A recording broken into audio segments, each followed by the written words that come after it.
नमस्कार दोस्तों, आप सभी का स्वागत है मेरे चैनल में। मैं आप लोगों को प्रेत साधना के बारे में बताने जा रहा हूं। प्रेत साधना यानी वीर साधना। दोस्तों, प्रेत साधना ऐसी साधना है जिसको यदि किसी मनुष्य ने सिद्ध कर लिया या कर लिया सही प्रकार से, तो दोस्तों साक्षात प्रेत आपके सामने प्रकट होगा और आपकी सारी इच्छाओं की पूर्ति करेगा। जी हाँ दोस्तों, लेकिन सुनने में आपको अटपटा लग रहा होगा और थोड़ा मजाकिया लग रहा होगा, लेकिन दोस्तों ये चीजें बहुत ही सत्य हैं। यदि आप लोग भी भूत देखना चाहते हैं, मैं गारंटी दे रहा हूं मित्रों, यदि आपने यह साधना कर ली तो दोस्तों आपको निश्चित ही भूत के दर्शन हो जाएंगे और भूत आपसे बात करेगा। लेकिन ध्यान रखिएगा, यह साधना केवल और केवल साधकों के लिए है, लेकिन जो गृह गृहस्थी वाला है वह साधना ना करे। लेकिन अगर करना भी चाहे तो बहुत ही विधि विधान से और बहुत ही सावधानी पूर्वक करना पड़ेगा। मैं पूरी जानकारी बताऊंगा कि इस प्रेत विद्या का इस्तेमाल कैसे करना है और इस प्रेत को कैसे सिद्ध करना है और इस प्रेत से हमें क्या फायदे होंगे। और जब ये प्रेत कहने करते कि जब ये प्रेत हमारे समक्ष प्रकट होगा तब हमें इससे कौन से वचन लेने हैं, पूरी जानकारी दूंगा इस वीडियो में। तो इस वीडियो को पूरा और आखिरी तक देखिएगा मित्रों। आज की जो जानकारी है ऐसी जानकारी है जो आपके होश उड़ा देगी, तो दिल थाम करके बैठ जाइए। तो चलिए हम बताते हैं इस प्रेत साधना के बारे में। मित्रों, यह प्रेत साधना इतनी तीव्र है, इतनी शक्तिशाली है, इतनी प्रभावशाली है कि दोस्तों यह तुरंत असर दिखाती है, चुटकियों में असर दिखाती है। जी हाँ दोस्तों, इस साधना को तुलसीदास जी ने भी किया था, जिन्होंने रामायण की रचना करी थी, रामचरितमानस की जिन्होंने रचना करी थी, तुलसीदास जी ने भी, जी हाँ दोस्तों, तुलसीदास जी ने भी इस साधना को किया था और इसी साधना के बल पर उन्होंने कई कुछ काम किए थे। लेकिन दोस्तों यहाँ पर मैं आपको चीज बता दूं, यदि आप लोगों ने प्रेत को सिद्ध कर लिया तो दोस्तों आप वो कर सकते हो जो आप सोच नहीं सकते हो। खजाने की प्राप्ति, या फिर भूत भविष्य वर्तमान जानना, या फिर यहाँ से वहां जाना, या फिर इस लोक की बातें उस लोक तक जानने के लिए। कहने करते मित्रों, अगर आपको दूसरे लोक की बातें जाननी है तो वो भी बताएगा। और हाँ दोस्तों, और आपके संदेश को, इस लोक के संदेश दूसरे लोक में भी पहुंचाएगा, यानी अपने प्रेत लोक में भी पहुंचाएगा। बहुत सारी सिद्धियां प्रदान करेगा। लेकिन ध्यान रखिएगा, यह साधना तभी करिएगा आप जब दोस्तों आपका दिल गवाही दे। जी हाँ दोस्तों, कहने का अर्थ है कि जब आप पूरी तरह से तैयार हों और इस साधना को करने में सक्षम हो। सक्षम कैसे? मानसिक तौर पर। जी हाँ दोस्तों, तभी आप इस साधना को सफल कर पाओगे। नहीं तो दोस्तों यदि आपने गलती करी तो दोस्तों आपको खामियाना भुगतना पड़ेगा। कहने का अर्थ है इससे आपको हानि हो सकती है। लेकिन दोस्तों यह साधना इतनी शक्तिशाली है, मैं आपसे क्या बताऊं। तो चलिए मैं आपको इस साधना के बारे में बता देता हूं। मैं बार बार चेतावनी दे रहा हूं, इस साधना को साधक ही करे जो इन सब की जानकारी रखता है। सामान्य नागरिक के लिए यह साधना नहीं है, यह बहुत ही कठिन, जी हाँ दोस्तों, बहुत ही कठिन साधना। वैसे कठिन साधना नहीं है, लेकिन सामान्य लोगों के लिए कठिन साधना कैसे? जब आप साधना करेंगे और साधना के बीच में जो अनुभव होंगे बहुत घातक होंगे, इसलिए बहुत ही सावधानी से इस साधना को करना है। ठीक है, यदि आप किसी शक्ति को सिद्ध करने का प्रयास करते हैं, उसको अपने वश में करने का प्रयास करते हैं, तो ध्यान रखिए दोस्तों, वह शक्ति जल्दी से आपके वश में नहीं आती है। वो चाहेगी कि मैं इसके वश में ना आकर के वो आपकी साधना भंग करने का प्रयास करेगी किसी न किसी बहाने से। तो आपको डगमगाना नहीं है। ठीक है दोस्तों, तो सबसे पहले आप हमारे चैनल को सब्सक्राइब कर लीजिए और घंटी को भी दबा लीजिए सही प्रकार से, क्योंकि हम ऐसी ही जानकारी लेकर के आते हैं आपकी जानकारी के लिए। और दोस्तों इस वीडियो को लाइक कर लीजिए, क्योंकि जब आप वीडियो लाइक करते हैं तो हमारा हौसला बढ़ता है और हमें और भी अच्छी जानकारी लाने का मन करता है आपके लिए। तो दोस्तों चलिए मैं बताता हूं इस प्रेत साधना के बारे में। दोस्तों प्रेत साधना, प्रेत का अर्थ क्या होता है दोस्तों, आपको मालूम है? दोस्तों सीधा सा कहें, प्रेत का अर्थ होता है दोस्तों जो मनुष्य स्वर्गवासी हो चुका, यानी कि या फिर मित्रों किसी एक्सीडेंट से या किसी और घटना से किसी मनुष्य की मृत्यु हो गई है तो वो प्रेत योनि में आ जाता है। और दोस्तों प्रेत योनि में भी कई प्रकार की योनियां होती हैं। ठीक है, तो दोस्तों प्रेत एक तरह से एक शक्तिशाली एनर्जी होती है, एक शक्तिशाली आत्मा होती है, जिसके लिए कोई भी काम असंभव नहीं होता है। ठीक है मित्रों, लेकिन यह शक्ति तभी काम करेगी जब आप इसको जो है उचित कार्य देंगे। यदि आप इससे अनुचित कार्य करवाएंगे, कोई गलत कार्य करवाएंगे, ध्यान रखिएगा आपका अहित करने में संकोच नहीं करेगी। ठीक है, तो चलिए अब मैंने आपको बहुत समझा दिया। अब मैं आपको इस साधना का मूल रूप बताता हूं कि इस साधना को सिद्ध कैसे करना ताकि ये आपके लिए फलदायी हो। दोस्तों, प्रेत साधना को वीर साधना भी कहा जाता है। यह साधना अत्यंत शक्तिशाली है। मित्रों, इस वीडियो को पूरा और आखिरी तक देखिएगा, तभी समझ में आएगा और मैं पूरी विधि विधान से इसके बारे में बताऊंगा। जी हाँ दोस्तों, और जिन लोगों को प्रेतों पर, भूतों पर विश्वास नहीं होता, उन्हें विश्वास होने के लिए मजबूर होना पड़ेगा।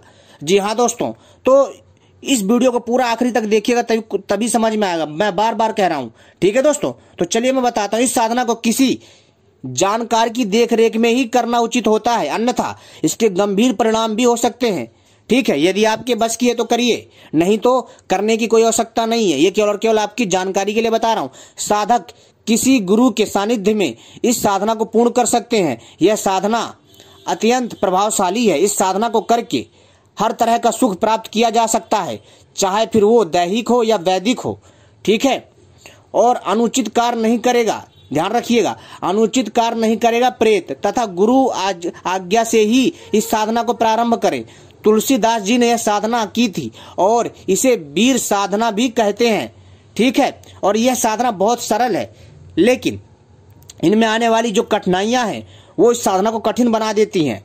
दोस्तों, विधि इसकी क्या है, ध्यान से सुनिए। बहुत ही आसान विधि है, लेकिन इनमें आने वाली जो परिस्थितियां बहुत विकट होंगी, इसलिए आपको बड़ी सावधानी से करना है। विधि है, सुनिए। शौच का बचा हुआ पानी।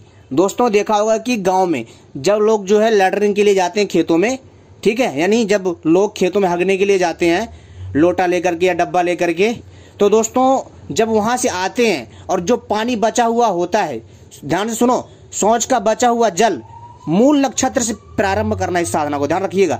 ठीक है, मूल या तो मूल नक्षत्र हो या दीपावली हो, ठीक है, या फिर आप नवरात्रि में भी इसको प्रारंभ कर सकते हैं, नो प्रॉब्लम। ठीक है, लेकिन दोस्तों शौच का बचा हुआ जल यानी पानी मूल नक्षत्र से प्रारंभ करके बबूल वृक्ष में डालें, यानी बबूल के पेड़ में डालें।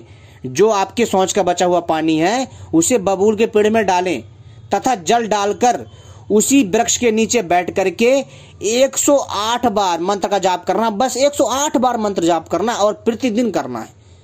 ठीक है, कितने दिन करना है आपको? लगातार 43 दिन तक। ध्यान रखिए दोस्तों, लगातार 43 दिन की साधना है।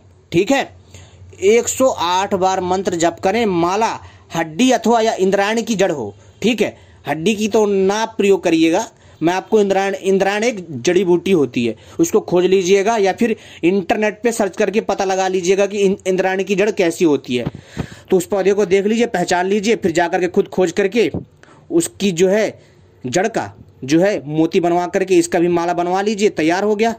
अगर आप बना नहीं सकते तो दुकान से खरीद लीजिए, किसी जहां पर पूजा पाठ का सामान मिलता है वहां से मिल जाएगी। ठीक है, इंद्रायणी की जड़ को काटकर सूत से बनाई हुई या करमाला से, यानी कर या कहने का अर्थ मित्रों जो करमाला होती है वो होती है हमारी उंगलियों में जो ये पोर होते हैं ना, तो आपको उंगलियों की मदद से भी जो है जप कर लेना है।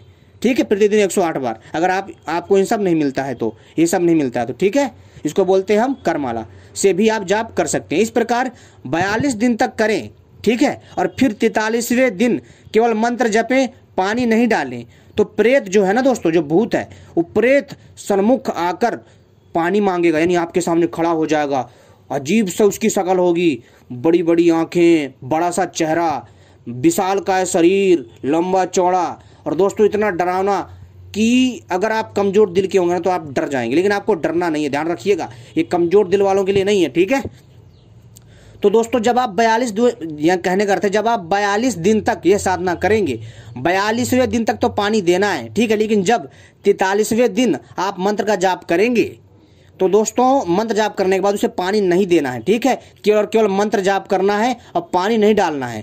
तो जो प्रेत होगा ना आपके सम्मुख आकर के, यानी आपके सामने प्रकट हो जाएगा उस बबूल के पेड़ से, यानी उस बबूल के पेड़ के अंदर से बाहर आ जाएगा। ठीक है, और आकर के आपसे पानी मांगेगा, तब उसे आपको पानी नहीं देना है, ध्यान रखिएगा। तब उसे जल नहीं देना, देने से पहले उससे वचन लेना है। ठीक है, पानी मांगेगा तब उसे जो है जैसे ही आपके सामने खड़ा हो जाएगा कि मुझे पानी चाहिए, तो आपको बोलना ठीक है मैं पानी दे देता हूं, लेकिन मैं तुम्हें मुझे 3 वचन देने होंगे, आपको 3 वचन लेने हैं। किससे? प्रेत से। तभी उसको बोलना कि तभी मैं तुम्हें पानी दूंगा। तो वो जो प्रेत है वो कहेगा हाँ ठीक है। तो दोस्तों तब जो है आप उससे ये 3 वचन लीजिए जो मैं बता रहा हूं। पहला वचन है कि मैं 7 बार जब भी मंत्र पढ़कर तुझे याद करूंगा तो आपको मेरे पास आना होगा। और दूसरा जो वचन है, जो भी कार्य उचित करने का कहें वो करना होगा। यानी आपको बोलना जो भी मैं तुम्हें काम करने के लिए दूं वो तुम्हें करना होगा, लेकिन ध्यान रखना उसे जो है उचित कार्य ही देना, कुछ उटपटांग का काम मत करवाना ताकि आपके लिए हानि हो बाद में। तीसरा वचन है, जब भी आप उसे कहो कि तू छोड़ करके यहां से चला जा हमेशा हमेशा के लिए, तब उसे आपको छोड़ करके जाना होगा, ठीक है। या फिर जब आपका काम खत्म हो जाए तब उसको बोलना है कि तुम अब जा सकते हो, ठीक है मित्रों। इस चीज का ध्यान रखना। ये वचन लेके फिर 7 बार मंत्र पढ़ते ही प्रेत हाजिर होगा, परंतु अनैतिक कार्य नहीं करेगा।